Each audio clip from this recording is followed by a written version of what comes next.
Brilliance Audio presents Spring Girls by Karen Katchur, performed by Lauren Ezzo.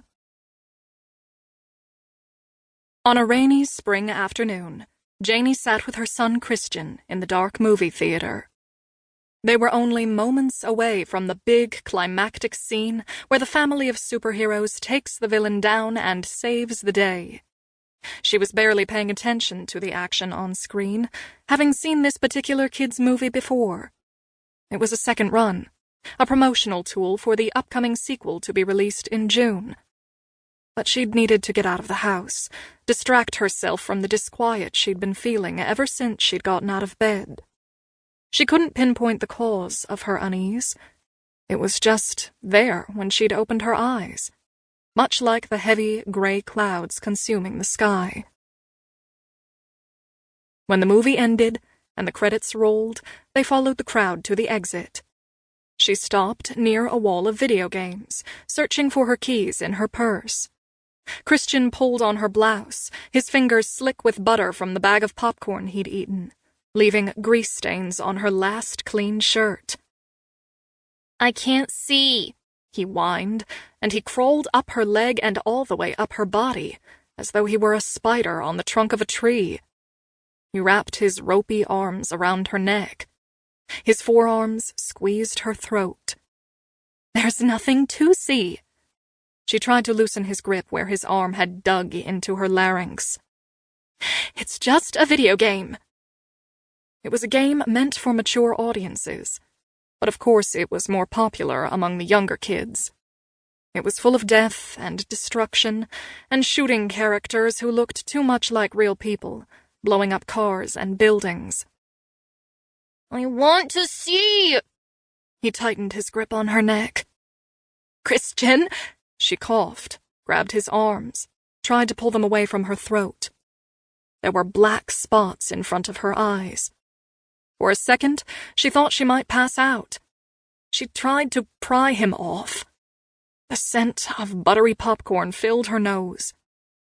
Just as she thought she might black out, he released her and jumped to the ground, fell onto his back. Air rushed her lungs. He stared up at her from the dirty theater floor, eyes wide, accusing. How dare she? "Oh, honey, I'm so sorry." Did she push him? Or throw him off of her? She crouched next to him, reached for his hands to help him up. "Are you hurt? Please tell me you're not hurt." "You hit me!" he shrieked. "I didn't hit you," she pleaded. "Christian, please, you were choking me." "Is everything okay here?" A woman approached wearing a black shirt with the movie theater's logo stitched on the pocket. She bent over, speaking to Christian directly, ignoring Janie. "He's fine," Janie said, scooping Christian into her arms even though he was 6 years old and too big to be carried. She didn't give him the opportunity to answer the movie attendant, knowing he'd say his mommy had struck him. "He was climbing on me and fell, that's all." "Okay, as long as he's all right," the attendant said, before walking away. As soon as they were in the car, with Christian strapped into his booster seat, Janie felt like she could breathe for the first time. Before she started the engine, she looked at him in the rearview mirror. "You can't tell people I hit you when I clearly didn't. You could get Mommy in trouble. It was an accident. You fell." He stared back at her in the mirror, unmoving, silent. She started the car and pulled from the parking space. It wasn't until they were a mile from home, stopped at a traffic light, that she touched her neck. Her hand was shaking. She turned onto 8th Street, parked in front of a modest, single-family home in the small town of Bangor, Pennsylvania. The outside was made of brick, the roof made of slate, a solid, square structure built to keep the wolves out, where no amount of huffing or puffing could bring it down.